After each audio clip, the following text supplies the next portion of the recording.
엄마 소개시켜드릴 사람이 있어요. 40살 아들 준혁이의 목소리에는 설렘이 가득했다. 나는 전화기 너머로 들려오는 그 떨림을 느낄 수 있었다. 40년을 키워온 내 아들이다. 목소리만 들어도 안다. 이번은 다르다는 걸. 준혁이는 서울대 물리학과를 졸업하고 대기업 연구소에서 일하는 이른바 엘리트였다. IQ 148.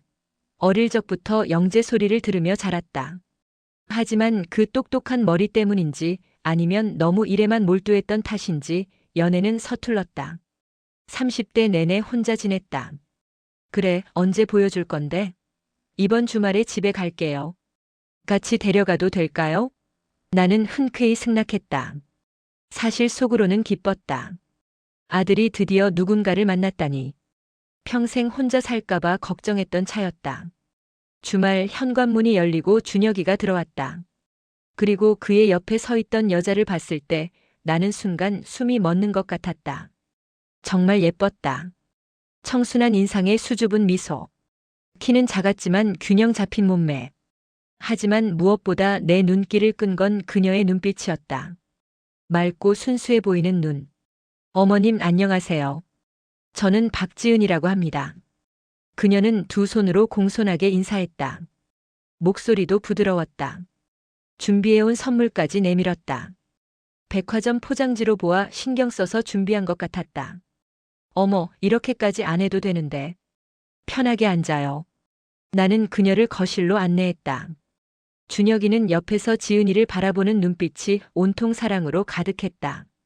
40년을 살면서 한 번도 본 적 없는 표정이었다. 식사를 하면서 나는 지은이에 대해 조금씩 알게 되었다. 전문대를 졸업하고 작은 회사에서 사무직으로 일한다고 했다. 부모님은 지방에 계시고 언니 한 명이 있다고 했다. 평범한, 너무나 평범한 배경이었다. 지은 씨는 어떤 계기로 준혁이를 만나게 됐어요? 회사 근처 카페에서 우연히요. 제가 커피를 들고 가다가 준혁 씨랑 부딪혔어요. 제 잘못이었는데 준혁 씨가 괜찮다고 하시면서 오히려 커피를 다시 사주셨어요. 지은이는 수줍게 웃으며 말했다. 준혁이가 거들었다. 그때 지은이가 너무 미안해하는 모습이 안쓰러워 보였어요. 그래서 자연스럽게 이야기하게 됐고 연락처를 주고받았죠. 그리고 준혁 씨가 먼저 연락하셨어요. 정말 놀랐어요. 저 같은 사람한테 이렇게 좋은 분이 관심을 가져주시다니. 지은이의 말투에는 자신을 낮추는 겸손함이 배어 있었다. 준혁이는 그런 그녀의 손을 꼭 잡았다. 무슨 소리예요? 지은이가 훨씬 좋은 사람이죠. 나는 그 광경을 보며 미소 지었다. 내 아들이 행복해 보였다. 그것만으로도 충분했다. 학벌이나 집안 배경 같은 건 중요하지 않았다. 내 아들을 진심으로 대해주는 사람이라면 그것으로 됐다. 그로부터 한 달 후 준혁이가 다시 전화를 걸어왔다. 엄마, 지은이랑 같이 살기로 했어요. 뭐? 벌써? 나는 놀랐다. 아무리 40살 먹은 아들이지만 너무 빠른 결정 아닌가. 엄마, 저 40살이에요. 이제 제 인생 제가 책임질 나이죠. 지은이랑 같이 살아보고 잘 맞으면 결혼할 생각이에요. 준혁아, 그래도. 엄마 믿어주세요. 저 이번엔 진심이에요. 지은이는 제가 만나본 사람 중에 가장 착한 사람이에요. 제 성격 알잖아요. 급하고 화도 잘 내고. 근데 지은이는 그런 저를 잘 받아줘요. 차분하게 진정시켜주고 이해해줘요. 준혁이의 목소리에는 확신이 가득했다. 나는 더 이상 말릴 수 없었다. 40살 먹은 아들의 결정을 어머니라는 이유만으로 막을 수는 없는 일이었다. 알았어. 엄마는 내가 행복하면 그걸로 됐어. 근데 조심해서 결정해야 해. 결혼은 인생에서 제일 중요한 선택 중 하나야. 알아요, 엄마. 걱정하지 마세요. 전화를 끊고 나서도 나는 한참을 멍하니 앉아 있었다. 기쁘기도 하고 불안하기도 했다. 하지만 결국 내가 할 수 있는 건 아들을 믿어주는 것뿐이었다. 하지만 진실은 결국 드러나고 교훈은 아무리 비싸더라도 배울 가치가 있다. 고기 좋아하신다고 준혁이가 그러더라고요. 제 첫 월급 받았거든요. 어머님께 드리고 싶었어요. 첫 월급을 받아서 시어머니에게 선물을 사오다니. 나는 감동했다. 요즘 시대에 이런 며느리가 어디 있나. 우리 지은이 정말 착하네. 고마워요. 아니에요, 어머님. 어머님이 저를 받아주셔서 제가 더 감사하죠. 그날 저녁 지은이는 내 옆에서 이것저것 도와주었다. 설거지도 하고 청소도 거들었다. 나는 하지 말라고 했지만 지은이는 웃으며 계속 일했다. 어머님, 저 정말 준혁이를 사랑해요. 그리고 준혁이의 가족도 제 가족이니까 당연히 해야죠. 그 말을 듣는 순간 나는 이 아이가 정말 좋아졌다. 예쁘고 착하고 순수한 며느리. 내 아들이 좋은 사람을 만났구나 싶었다. 우리 지은이, 준혁이 잘 부탁해요. 우리 아들 성격 급한 거 알죠? 그래도 마음은 착하니까 잘 이해해 주세요. 네, 어머님. 걱정 마세요. 준혁이 정말 좋은 사람이에요. 정의로운 사람이고 누구한테나 공평하게 대하려고 노력하는 사람이에요. 저는 그런 준혁이가 너무 자랑스러워요. 지은이의 눈빛은 진심으로 보였다. 나는 안심했다. 동거를 시작한 지 6개월쯤 지났을 때 지은이에게서 전화가 왔다. 어머님 죄송한데요. 혹시 시간 되시면 잠깐 만날 수 있을까요? 그럼 당연하지. 무슨 일이야? 전화로는 말씀드리기 좀 그래서요. 직접 뵙고 말씀드리고 싶어요. 나는 약간 걱정이 됐다. 준혁이랑 무슨 문제라도 생긴 건가? 마음을 졸이며 약속 장소로 나갔다. 카페에서 만난 지은이는 평소와 달리 조금 어두운 표정이었다. 어머님 사실은요. 지은이는 한참을 망설이다가 입을 열었다. 준혁이가 요즘 허리가 너무 안 좋대요. 병원 가봤는데 디스크 초기 단계래요. 의사 선생님이 매트리스를 좋은 걸로 바꾸라고 하시더라고요. 어머, 우리 준혁이가? 나는 깜짝 놀랐다. 아들이 아프다는데 어미로서 모르고 있었다니. 네, 근데 준혁이는 어머님 걱정하실까봐 말씀 안 드리래요. 저도 고민을 많이 했는데 어머님께 말씀드리는 게 맞을 것 같아서요. 그래서 매트리스를 바꿔야 한다는 거지. 네, 근데 좋은 제품이 좀 비싸더라고요. 500만 원 정도 하는데. 저희가 돈을 모으고는 있는데 준혁이가 허리 때문에 너무 힘들어해서요. 혹시 어머님이 조금만 도와주실 수 있으실까 해서요. 지은이는 조심스럽게 말을 꺼냈다. 나는 잠시 생각했다. 500만 원. 적은 돈은 아니지만 아들 건강이 걸린 문제라면 당연히 도와줘야 했다. 그래, 엄마가 도와줄게. 아들 건강이 제일 중요하지. 정말요? 어머님 정말 감사합니다. 꼭 갚을게요. 무슨 소리야? 내 아들인데. 빨리 좋은 거 사서 준혁이 허리 좀 나아지게 해. 지은이는 눈물까지 글썽이며 고마워했다. 나는 그런 지은이가 기특했다. 내 아들을 이렇게 걱정해 주다니. 다음 날 나는 500만 원을 지은이 계좌로 보냈다. 지은이에게서 감사 문자가 왔다. 어머님 정말 감사합니다. 어머님 덕분에 준혁이가 편히 잘 수 있을 것 같아요. 그로부터 2달 후 지은이가 다시 연락을 해왔다. 어머님 죄송한데요. 또 부탁드릴 게 있어서요. 그래, 뭔데? 제가 요즘 자격증 공부를 하고 있거든요. 준혁이가 제가 더 나은 직장에 가면 좋겠다고 해서요. 근데 학원비가 좀 비싸더라고요. 200만 원 정도인데. 저희가 아직 결혼 자금도 모아야 하고 이것저것 들어갈 때가 많아서요. 나는 잠시 망설였다. 500만 원 준 지 얼마 안 됐는데 또 돈 이야기라니. 하지만 며느리가 발전하려고 노력하는 건 좋은 일이었다. 그래, 알았어. 엄마가 도와줄게. 정말요? 어머님 너무 감사합니다. 꼭 자격증 따서 좋은 직장 가서 어머님 은혜 갚을게요. 지은이의 목소리에는 감사함이 가득했다. 나는 다시 200만 원을 보냈다. 그리고 한 달 후 이번에는 준혁이가 전화를 걸어왔다. 엄마 차 좀 바꿔야 할 것 같아요. 지금 타는 차가 12년 됐거든요. 요즘 고장도 자주 나고 출퇴근할 때 불안해요. 그래? 그럼 바꿔야지. 근데 계약금이 좀 필요해서요. 1천만 원 정도인데 엄마가 조금만 도와주실 수 있으세요? 나머지는 제가 할부로 낼게요. 나는 이번에는 조금 더 망설였다. 500만 원, 200만 원, 그리고 이제 1천만 원. 계속 돈 이야기만 나오는 것 같았다. 하지만 아들의 안전이 걸린 문제였다. 알았어. 계좌 알려줘. 고마워요, 엄마. 꼭 갚을게요. 전화를 끊고 나서 나는 통장을 확인했다. 벌써 1,700만 원이 나갔다. 조금 찜찜한 기분이 들었지만 다 내 아들을 위한 일이라고 스스로를 달랬다. 동거를 시작한 지 1년이 지났을 때 준혁이와 지은이가 결혼하기로 했다. 엄마, 이번 가을에 결혼할게요. 작게 할 생각이에요. 하객도 많이 안 부르고 조촐하게요. 그래, 좋아. 엄마가 축의금 준비해놨어. 나는 결혼 준비금으로 3천만 원을 준비했다. 평생 모은 돈 중에서 상당 부분이었지만 아들의 결혼식인데 당연한 일이었다. 엄마, 너무 많은 거 아니에요? 아니야. 내 결혼식인데 이 정도는 해줘야지. 행복하게 잘 살아. 지은이도 함께 와 있었다. 그녀는 두 손으로 돈 봉투를 받으며 고개를 숙였다. 어머님, 정말 감사합니다. 평생 은혜 잊지 않을게요. 그날 지은이의 목소리에는 전과 다른 무언가가 있었다. 뭐랄까, 약간의 건조함?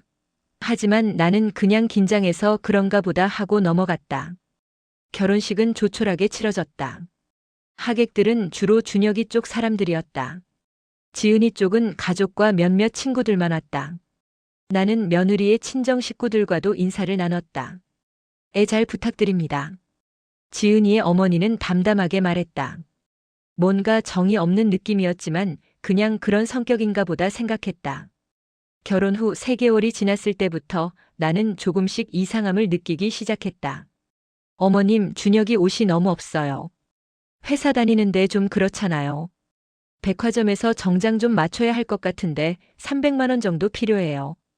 이제는 도와주실 수 있으세요? 가 아니라 필요해요였다.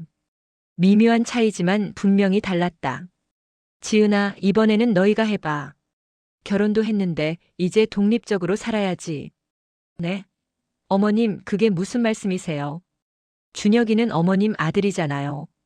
아들 옷 사는데 어머님이 도와주시는 게 당연한 거 아닌가요? 지은이의 목소리에는 당황스러움이 묻어났다.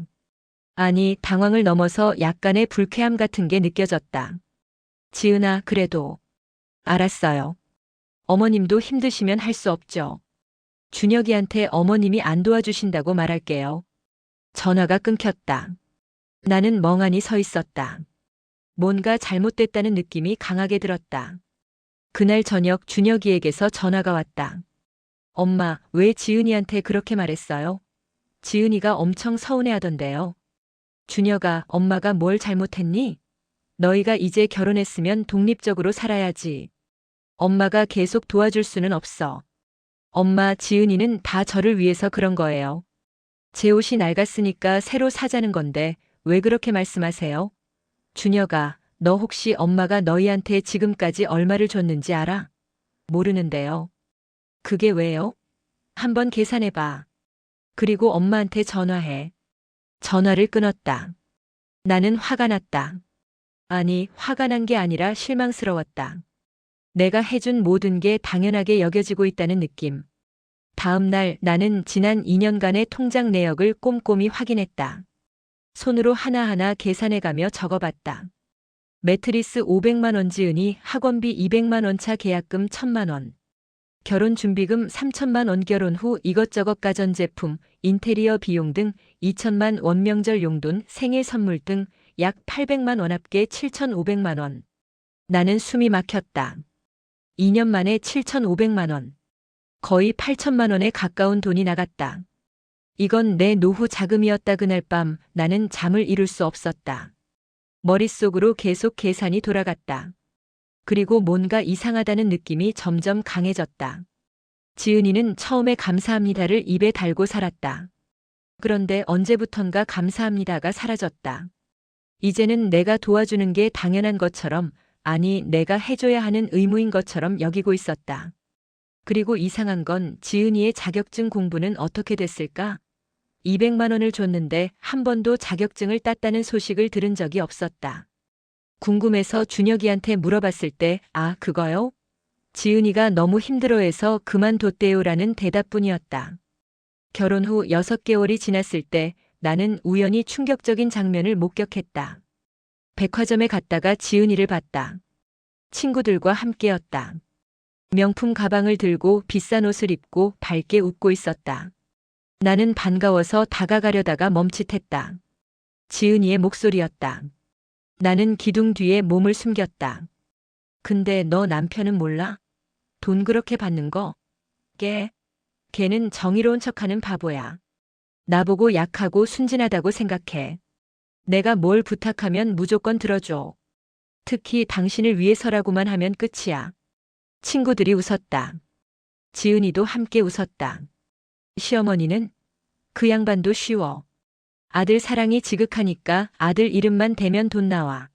지난번에도 옷 산다고 300만 원 받았어. 실제로는 100만 원짜리 샀지만 나머지는 내 통장에. 너 진짜 나쁜 년이네. 나쁜 게 아니라 똑똑한 거지. 세상이 호락호락해? 기회가 왔을 때 잡는 거야. 준혁이 집안 부자야. 시어머니 통장에 돈 많아. 결혼하고 나서 노후 자금 빼먹는 게 목표야. 내 심장이 얼어붙는 것 같았다. 손이 떨려서 휴대폰을 꺼내는 것조차 힘들었다. 하지만 나는 최대한 조심스럽게 휴대폰을 꺼내 녹음 버튼을 눌렀다. 근데 시어머니가 요즘 좀 눈치채는 것 같지 않아? 설마. 그 양반도 아들 사랑하는 착한 어머니인 척하니까 며느리한테 의심한다는 게 창피한 거야. 절대 티 안 내. 너 진짜 대단하다. 2년 만에 얼마나 받았어? 한 7-8천만 원? 정확히는 모르겠어. 어차피 나중에 다 내 거 될 건데 뭐. 시어머니 죽으면 재산도 준혁이한테 가고 그럼 결국 내 거잖아. 친구들이 부러워하는 듯한 소리를 냈다. 나는 더 이상 듣고 싶지 않았다. 그 자리를 빠져나와 택시를 잡아탔다. 집에 돌아와서 나는 한참을 울었다. 2년간 믿었던 며느리가 거짓이었다. 그 착하고 순진해 보이던 모습이 전부 연기였다. 내 아들을 이용하고 나를 이용하고 우리 가족의 돈을 빼먹기 위한 계획이었다. 나는 며칠 동안 고민했다. 준혁이한테 바로 말해야 할까? 하지만 녹음 하나만으로는 부족할 것 같았다. 준혁이는 지은이를 너무 사랑했다. 그냥 친구들 앞에서 허세 떨었다고 변명하면 준혁이는 또 믿어줄 것 같았다. 나는 더 확실한 증거가 필요했다. 그래서 탐정을 고용하기로 했다. 며느리의 일상을 조사해달라고 부탁했다. 하지만 그보다 더 답답한 건 내 눈에는 이제 보이기 시작한 지은이의 진짜 모습이 준혁이 눈에는 전혀 보이지 않는다는 것이었다. 어느 날 저녁 준혁이네 집에 저녁 초대를 받았다. 지은이가 직접 요리를 해준다고 했다. 어머님, 어서 오세요. 오늘 어머님이 좋아하시는 갈비찜 만들었어요. 현관에서부터 지은이는 환한 미소로 나를 맞았다. 예쁜 앞치마를 두르고 집안 곳곳에서 요리 냄새가 났다. 완벽한 며느리의 모습이었다. 어머, 지은이가 이렇게까지 준비했어요? 당연하죠. 어머님이신데요. 지은이는 내 손을 잡고 거실로 안내했다. 준혁이는 소파에 앉아 웃고 있었다. 엄마, 지은이가 아침부터 준비했어요. 어머니 오신다고 얼마나 신경 썼는지 몰라요. 그래? 우리 지은이 고생했네. 아니에요, 어머님. 제가 하고 싶어서 한 거예요. 지은이의 목소리는 부드러웠고 눈빛은 순수해 보였다. 만약 내가 일주일 전 백화점에서 그 대화를 듣지 않았다면 나도 여전히 속았을 것이다. 저녁 식사가 시작됐다. 지은이는 계속해서 나와 준혁이를 챙겼다. 반찬을 권하고 물을 따르고 작은 부분까지 신경 썼다. 어머님, 이거 드셔보세요. 어머님 입맛에 맞게 간 맞췄어요. 준혁아, 이거 내가 좋아하는 거지. 많이 먹어. 준혁이는 그런 지은이를 바라보며 행복한 표정을 지었다. 엄마, 우리 지은이 정말 착하죠? 저 진짜 잘 만났어요. 나는 숟가락을 든 채 멈칫했다. 저 말을 어떻게 받아야 할까? 아니야, 내 아내는 연기를 하고 있는 거야 라고 말할까? 그래, 착하네. 나는 그저 그렇게만 대답할 수밖에 없었다. 식사 중에 지은이가 조심스럽게 말을 꺼냈다. 어머님, 사실 오늘 말씀드릴 게 있어요. 뭔데? 다음 달에 준혁이 회사에서 워크숍을 가는데 부부 동반이래요. 제주도로 3박 4일인데 제 옷이 좀 없어서요. 새로 좀 사야 할 것 같은데. 또 돈 이야기였다. 나는 숟가락을 내려놓았다. 지은아, 그건 너희가 알아서 해. 순간 지은이의 표정이 굳었다. 하지만 단 1초도 안 돼서 다시 미소를 지었다. 아, 네. 그럼 제가 알아서 할게요. 괜히 말씀드렸네요. 그런데 지은이는 곧바로 준혁이를 바라봤다. 그 눈빛에는 서운함이 가득했다. 마치 내가 당신 어머니를 위해 이렇게 애쓰는데 어머니는 나한테 이것도 안 해주시네라고 말하는 것 같았다. 준혁이가 눈치를 챘다. 엄마, 회사 워크숍인데 지은이 옷 좀 사주시면 안 돼요? 다른 직원 부인들도 다 괜찮게 입고 올 텐데 지은이만 초라하면 저도 창피하잖아요. 준혁아, 너희가 벌은 월급 받은 거로 사. 엄마가 그렇게 말씀하시면 저 서운해요. 지은이가 엄마한테 얼마나 잘하는데요. 지은이가 준혁이의 팔을 잡았다. 준혁아, 괜찮아. 어머님도 어려우실 수 있어. 우리가 알아서 하자. 그 순간 나는 소름이 돋았다. 지은이의 목소리는 너무나 착했다. 이해심 많고 배려심 깊은 며느리의 목소리였다. 하지만 나는 알았다. 저건 연기라는 걸. 더 소름 돋는 건 준혁이의 반응이었다. 엄마, 지은이 좀 봐요. 이렇게 착한 애가 어디 있어요. 엄마한테 섭섭해할 만도 한데 오히려 엄마 입장을 이해해 주잖아요. 준혁이는 진심으로 감동한 표정이었다. 내 아들 IQ 148의 그 똑똑한 아들이 저렇게 속고 있었다. 준혁아, 너. 엄마, 제가 돈 드릴게요. 그러니까 지은이 옷값만 좀 도와주세요. 500만 원이면 될 것 같아요. 500만 원. 또 500만 원이었다. 준혁아, 엄마가 너희한테 지금까지 얼마를 줬는지 아니? 그게 갑자기 왜요? 너 계산해봤어? 지난 2년간 너희한테 얼마가 나갔는지. 준혁이는 당황한 표정을 지었다. 지은이가 재빨리 끼어들었다. 어머님, 제가 잘못 말씀드린 것 같아요. 괜히 기분 상하게 해드려서 죄송해요. 옷은 제가 알아서 살게요. 지은이는 고개를 숙였다. 완벽한 타이밍이었다. 준혁이는 즉시 지은이를 감쌌다. 엄마, 지은이가 잘못한 게 뭐가 있어요? 그냥 조심스럽게 말씀드린 건데. 왜 그렇게 나오세요? 준혁아, 너는 지금 상황을 전혀 모르고 있어. 무슨 상황이요? 제 아내가 제 어머니한테 조심스럽게 부탁드린 게 뭐가 잘못됐어요? 나는 더 이상 말할 수 없었다. 이 자리에서 지은이를 공격하면 준혁이는 나를 며느리를 괴롭히는 시어머니로 볼 것이다. 식사는 어색하게 끝났다. 집으로 돌아오는 길 나는 분노와 답답함에 눈물이 났다. 그 후로 나는 조심스럽게 지은이를 관찰했다. 그리고 점점 더 많은 것들이 보이기 시작했다. 준혁이네 집에 갈 때마다 지은이는 완벽한 아내, 완벽한 며느리를 연기했다. 집은 항상 깨끗했고 음식은 항상 준비되어 있었고 지은이는 항상 웃고 있었다. 하지만 작은 순간들에서 그녀의 진짜 모습이 보였다. 내가 화장실에 가고 없을 때 거울에 비친 지은이의 표정은 차갑고 계산적이었다. 준혁이가 잠시 전화를 받으러 나갔을 때 지은이가 휴대폰을 보며 짓던 냉소적인 미소. 그리고 결정적으로 돈 이야기가 나올 때마다 반복되는 패턴이 있었다. 먼저 지은이가 조심스럽게 부탁한다. 항상 준혁이를 위해서라는 명분을 댄다.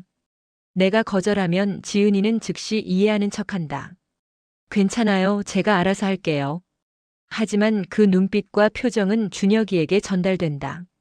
나는 이렇게 이해심 많은데 어머니는 이것도 안 해주시네. 그러면 준영이가 나서서 지은이를 감싼다. 엄마, 지은이가 뭘 잘못했어요? 그리고 결국 내가 돈을 주거나 아니면 내가 며느리를 괴롭히는 나쁜 시어머니가 되거나 둘 중 하나였다. 어느 날은 이런 일도 있었다. 어머님, 저희 집 보일러가 고장났어요. 수리비가 200만 원 정도 나온대요. 그건 너희 집 관리비로 처리하면 되는 거 아니야? 아니요, 저희 실수로 고장난 거래요. 그래서 자비로 해야 한대요. 나는 의심스러웠다. 정말 그럴까? 하지만 확인할 방법이 없었다.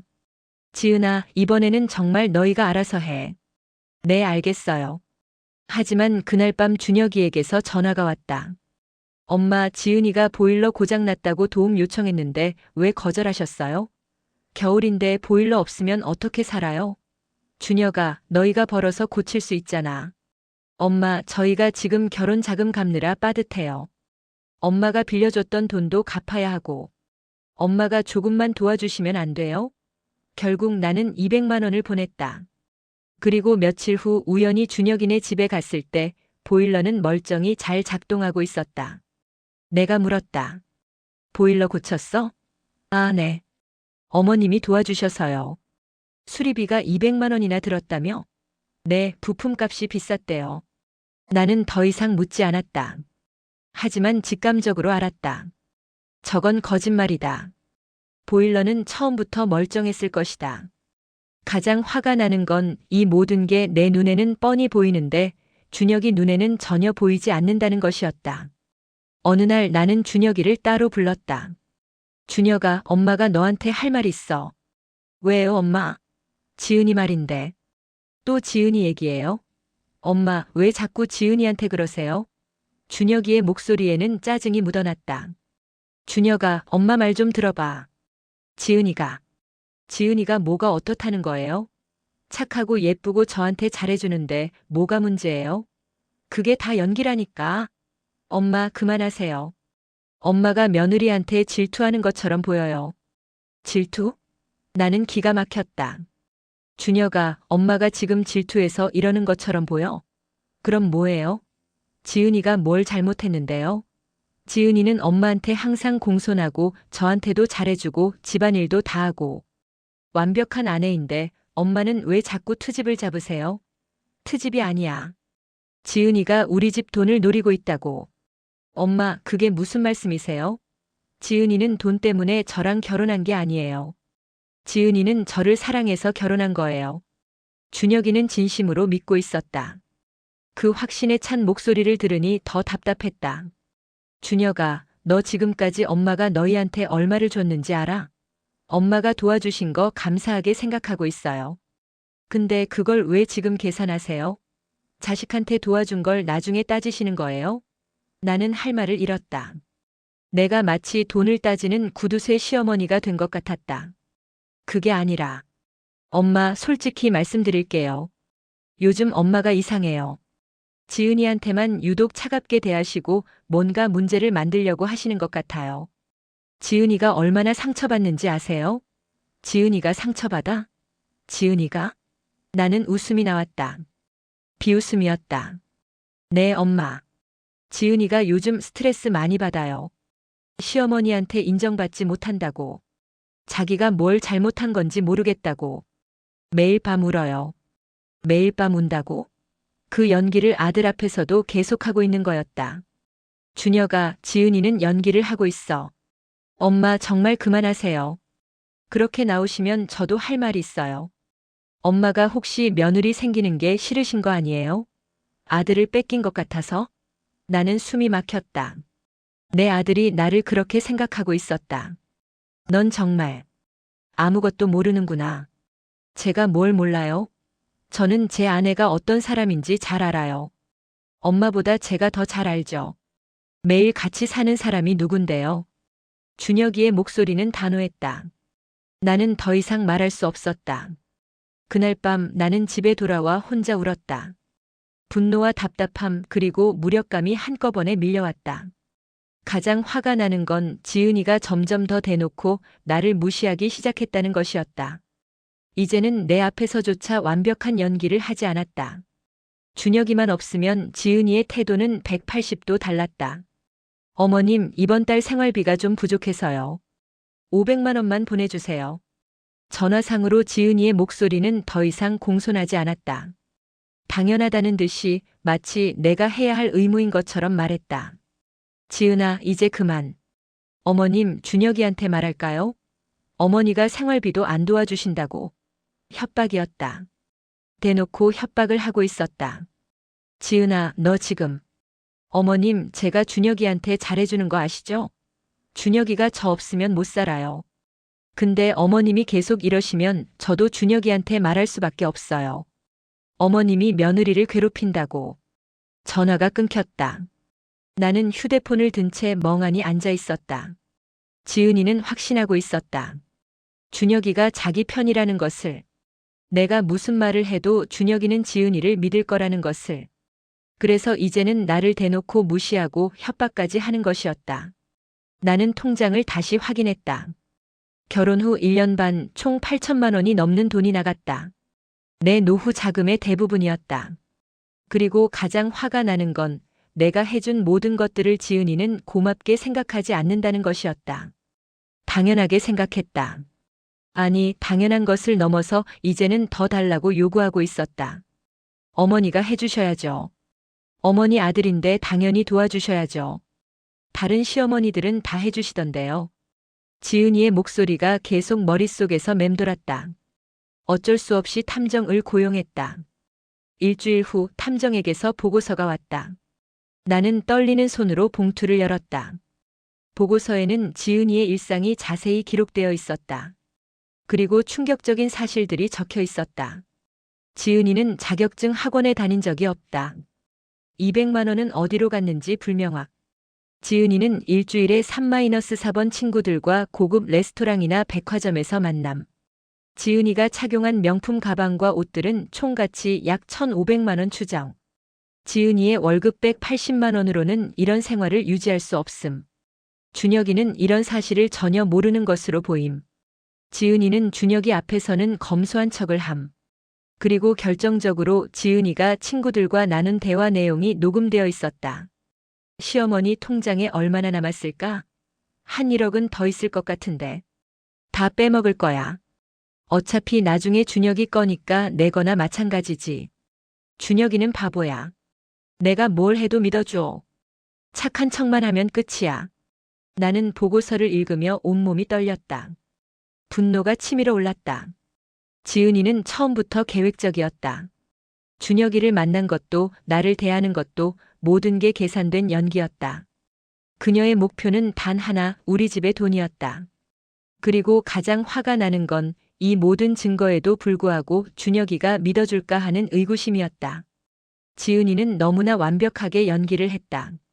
준혁이 눈에는 지은이가 천사처럼 보일 것이다. 나는 더 확실한 증거가 필요했다. 탐정 보고서만으로는 준혁이를 설득할 수 없을 것 같았다. 그래서 나는 작전을 짰다. 준혁이가 출장을 간 날 나는 지은이네 집을 방문했다. 어머님? 갑자기 웬일이세요? 지은이는 놀란 표정을 지었다. 준혁이가 없다는 걸 알고 있을 텐데 왜 내가 왔을까 하는 표정이었다. 지은아, 엄마가 너한테 줄 게 있어서. 주실게요. 지은이의 눈이 반짝였다. 역시 돈 이야기만 나오면 반응이 달랐다. 응. 들어가서 얘기하자. 나는 집 안으로 들어갔다. 그리고 거실을 둘러봤다. 새로 산 가구들, 비싼 가전제품들. 모두 내 돈으로 산 것들이었다. 지은아, 엄마가 생각해봤는데 내가 고생이 많더라. 그래서 용돈 좀 주려고. 정말요? 어머님 감사합니다. 지은이의 얼굴이 환해졌다. 이제는 연기도 대충 했다. 준혁이만 없으면 괜찮다고 생각하는 것 같았다. 그런데 지은아, 엄마가 궁금한 게 있는데. 네? 너 그동안 엄마한테 받은 돈으로 뭐 했어? 순간 지은이의 표정이 굳었다. 그게 다 생활비로 쓰고 준혁이 필요한 거 사고. 정말? 그럼 내가 들고 다니는 그 명품 가방은? 나는 소파에 놓여있는 명품 가방을 가리켰다. 그건 친구가 빌려준 거예요. 거짓말. 탐정 보고서에 다 나와 있어. 내가 백화점에서 산 거. 지은이의 얼굴이 창백해졌다. 탐정요? 그래. 엄마가 너를 조사했어. 지난 한 달간. 내가 누구 만나고 어디 가고 뭐 사고 다 알아. 어머님 그게. 그리고 내가 친구들한테 한 말도 다 녹음되어 있어. 시어머니 꼬시기 쉽다고 착한 척하면 돈 나온다고 준혁이는 바보라고 한 말 다. 지은이는 말을 잇지 못했다. 지은아, 너 준혁이 정말 사랑해? 그게. 대답 안 해도 알아. 너는 처음부터 우리 집 돈이 목적이었지. 준혁이는 그냥 수단이었고. 지은이는 고개를 숙였다. 더 이상 연기하지 않았다. 어머님이 뭘 알아요? 지은이의 목소리가 달라졌다. 이제는 차갑고 냉소적이었다. 준혁이가 저한테 반한 거예요. 제가 꼬신 게 아니라 걔가 먼저 좋아한 거예요. 그리고 어머님도 처음에는 저 좋아하셨잖아요. 착하다고 예쁘다고. 그게 다 내 연기였잖아. 연기면 어때요? 세상은 연기 잘하는 사람이 이기는 거예요. 어머님도 그렇잖아요. 착한 어머니 연기하면서 아들 붙잡고 싶은 거 아니에요? 나는 할 말을 잃었다. 지은이는 이제 완전히 가면을 벗었다. 어머님, 솔직히 말할게요. 준혁이는 저 없으면 못 살아요. 제가 얼마나 잘해줬는데요. 집안일도 다 하고 걔 기분 맞춰주고 섹스도 걔 마음대로 해주고. 어머님이 뭘 해줬어요? 지은아, 너 지금. 어머님이. 지은이는 웃었다. 승리자의 웃음이었다. 그리고 어머님, 제가 만약 준혁이랑 이혼하면 어떻게 될 것 같아요? 위자료 받을 거예요. 어머님이 며느리를 괴롭혀서 결혼 생활이 파탄났다고 하면 법원에서도 제 편을 들어줄 거예요. 요즘 시대가 어떤 시대인데요? 나는 온몸이 떨렸다. 분노와 배신감 그리고 무력감이 동시에 밀려왔다. 하지만 나는 준비되어 있었다. 재킷 안주머니에 손을 넣어 녹음기를 만졌다. 처음부터 작동시켜 놓은 녹음기. 지금까지의 대화가 모두 녹음되고 있었다. 지은아, 그래. 내 말이 맞을 수도 있어. 근데 내가 한 가지 놓친 게 있어. 뭔데요? 너는 너무 자만했어. 준혁이가 바보라고 생각했지. 하지만 내 아들은 증거 앞에서는 바보가 아니야. 나는 녹음기를 꺼내 보여줬다. 이게 뭔데요? 방금까지 우리 대화 다 녹음됐어. 그리고 탐정 보고서도 있고 내가 친구들과 한 대화 녹음도 있어. 이 정도면 준혁이도 정신 차릴 거야. 지은이의 얼굴이 하얗게 질렸다. 어머님, 그건 불법 녹음이에요. 내가 한 말은 불법이 아니고 사기는 범죄가 아니고 저는 사기 안 쳤어요. 준혁이가 자발적으로 준 거예요. 그럼 법정에서 증명해봐. 나는 이 증거를 다 가지고 준혁이한테 갈 거야. 그날 밤 준혁이에게 전화했다. 준혁아, 당장 집에 와. 엄마 집으로. 엄마, 왜요? 무슨 일이에요? 와서 봐야 할 게 있어. 지은이도 데리고 와. 갑자기 왜 그러세요? 준혁아, 제발. 엄마 말 한 번만 들어줘. 이게 마지막이야. 내 목소리에 담긴 절박함을 느꼈는지 준혁이가 한숨을 쉬었다. 알겠어요. 갈게요. 1시간 후 준혁이와 지은이가 도착했다. 지은이는 겉으로는 평온한 척했지만 나는 그녀의 손이 떨리는 걸 볼 수 있었다. 엄마, 그래서 뭔데요? 준혁이는 짜증 섞인 목소리로 물었다. 앉아. 들어야 할 게 있어. 나는 준비해둔 서류들을 테이블 위에 펼쳤다. 탐정 보고서, 통장 내역, 그리고 녹음 파일들. 이게 뭐예요? 내 아내의 진짜 모습이야. 나는 차근차근 설명하기 시작했다. 지난 2년간의 돈 내역, 8천만 원이 넘는 금액. 지은이가 친구들에게 한 말들. 그리고 오늘 지은이와 나눈 대화. 준혁이는 처음에는 고개를 저었다. 엄마, 이게 무슨... 들어봐. 직접 들어봐. 나는 녹음기를 틀었다. 지은이의 목소리가 흘러나왔다. 준혁이는 저 없으면 못 살아요. 어머님이 뭘 해줬어요? 어머님이 준혁이한테 말해봐요. 아무도 안 믿을걸요? 녹음이 진행될수록 준혁이의 얼굴이 굳어갔다. 지은이는 고개를 숙인 채 아무 말도 하지 않았다. 그리고 이건 내가 친구들한테 한 말이야. 또 다른 녹음이 재생됐다. 백화점에서 녹음한 대화였다. 시어머니 꼬시기는 개쉬워. 똑똑한 척하는 남편은 바보야. 시어머니 통장 돈 다 빼먹는 게 목표야. 녹음이 끝났을 때 거실은 무거운 침묵에 잠겼다. 준혁이가 지은이를 바라봤다. 지은아, 이게 정말이야? 지은이는 한참 동안 대답하지 않았다. 그러다가 천천히 고개를 들었다. 준혁아, 나는. 대답해. 이게 정말 내 목소리야? 응. 그 한마디에 모든 게 무너졌다. 준혁이는 소파에 주저앉았다. 그의 얼굴에서 모든 색이 빠져나갔다. 왜? 왜 그랬어? 왜긴 왜야? 돈 때문이지. 지은이도 이제 더 이상 숨기지 않았다. 처음부터 너한테 관심 없었어. 내가 좋은 직장 다니고 집안이 괜찮아 보여서 접근한 거야. 근데 내가 너무 쉽게 넘어오더라고. 40살까지 혼자 산 남자가 얼마나 외로울지 뻔하잖아. 지은아, 나 착한 척, 순진한 척 하니까 너 완전히 속았어. 내가 정의롭다고, 공평하다고, 그런 거 다 이용했어. 당신을 위해서라고만 하면 뭐든지 들어줬잖아. 준혁이는 말을 잇지 못했다.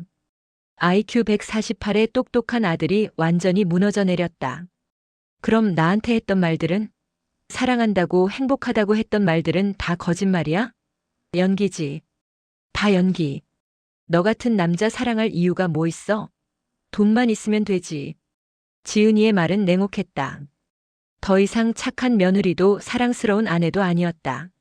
준혁이는 그날 밤 아무 말도 하지 못했다. 그저 멍하니 앉아서 가끔씩 서류들을 보고 녹음을 다시 듣고 그러다 고개를 떨구곤 했다. 지은이는 먼저 일어났다. 나갈게. 어차피 끝났으니까. 지은아.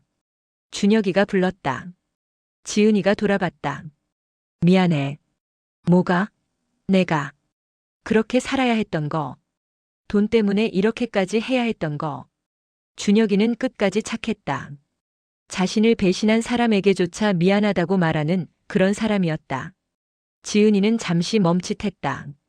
그 순간 그녀의 얼굴에 뭔가 스쳐 지나갔다. 미안함? 후회?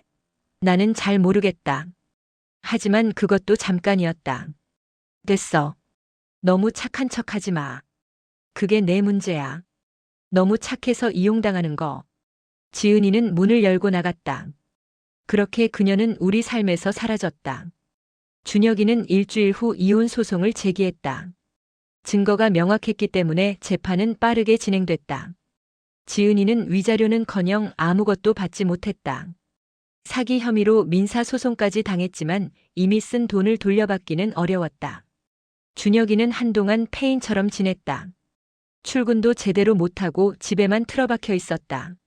나는 매일 아들네 집에 가서 밥을 차려주고 청소를 하고 말없이 옆에 앉아 있었다. 엄마. 어느 날 준혁이가 입을 열었다. 응?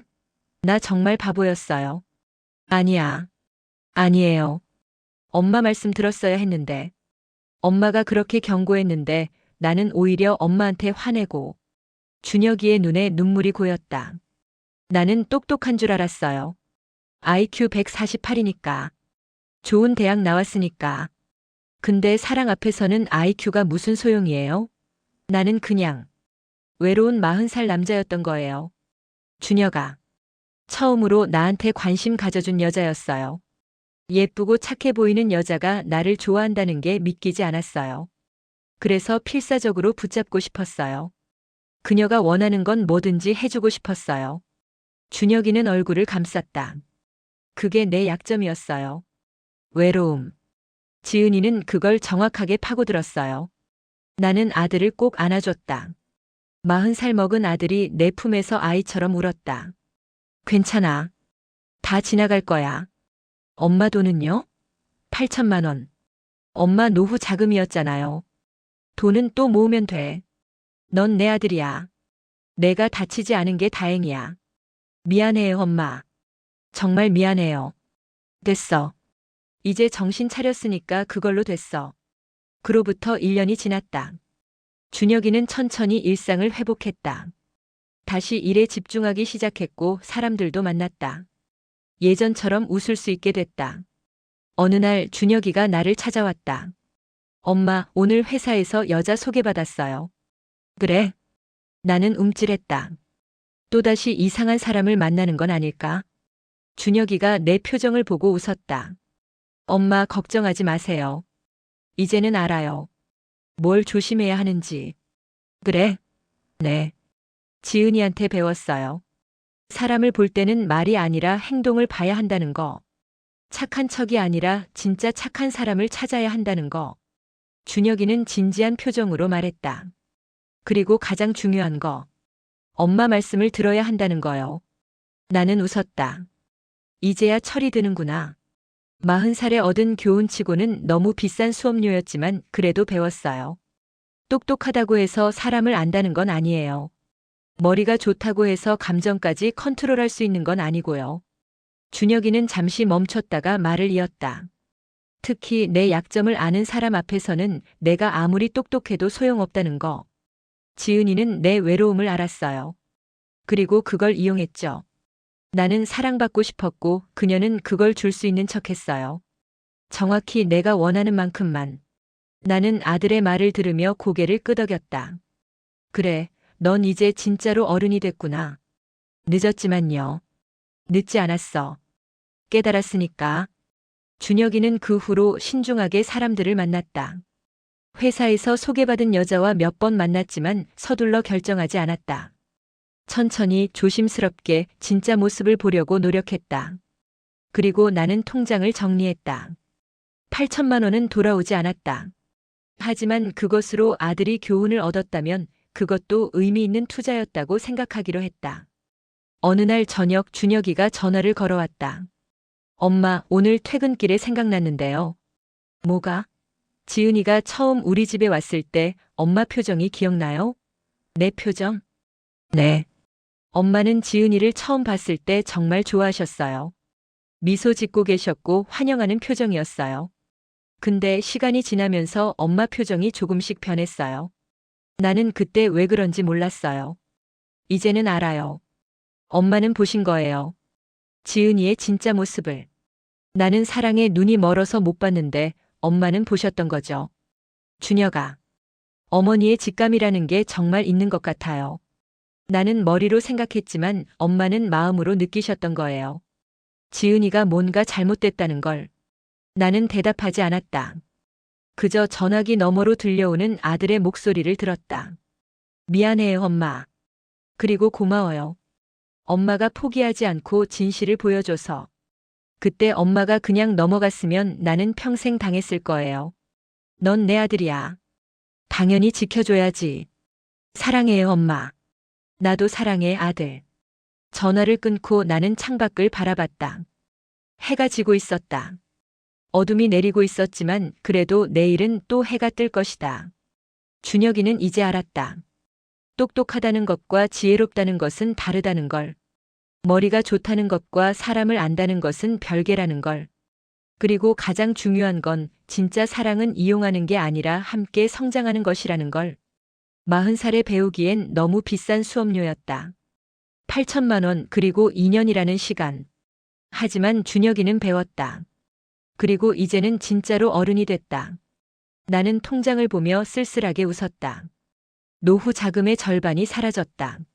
하지만 내 아들이 더 큰 피해를 입기 전에 깨어났다. 그것만으로도 감사했다. 세상에는 지은이 같은 사람들이 있다. 순진한 척, 착한 척 하면서 다른 사람의 약점을 파고드는 사람들. 특히 외로운 사람, 사랑에 굶주린 사람들을 노린다. 준혁이는 똑똑했지만 감정적으로는 미성숙했다. 40년간 일에만 몰두하며 살았던 아들은 사랑 앞에서 10살 아이처럼 순진했다. 그리고 지은이는 그걸 정확하게 이용했다. 하지만 이제 준혁이는 안다. 진짜 사랑은 받기만 하는 게 아니라 주는 것이고 이용하는 게 아니라 함께 성장하는 것이며 무엇보다 진실해야 한다는 것을. 며칠 후 나는 준혁이에게서 문자를 받았다. 엄마, 오늘 새로운 사람 만났어요. 이번에는 천천히 갈게요. 그리고 엄마한테 소개시켜 드릴 때 엄마 표정 잘 볼게요. 엄마가 진심으로 미소 짓는지 아니면 억지로 웃는지. 이제는 저도 그걸 볼 수 있을 것 같아요. 나는 웃으며 답장을 보냈다. 그래, 천천히 해. 엄마는 항상 내 편이야. 해가 완전히 졌다. 어둠이 내렸다. 하지만 나는 알았다. 내일 아침이면 또 해가 뜰 것이고 준혁이는 조금 더 현명해져서 그 아침을 맞이할 것이다. 8천만 원. 비싼 수업료였다. 하지만 내 아들이 정신을 차렸다. 더 큰 피해를 입기 전에, 더 깊이 빠지기 전에. 그것만으로도 충분했다. 나는 창문을 닫고 불을 껐다. 내일은 또 다른 날이 올 것이다. 그리고 우리는, 나와 준혁이는 조금 더 현명해져서 그날을 맞이할 것이다. 내용이 좋았다면 무료로 누르는 구독과 좋아요 한 번씩 눌러주시길 부탁드립니다.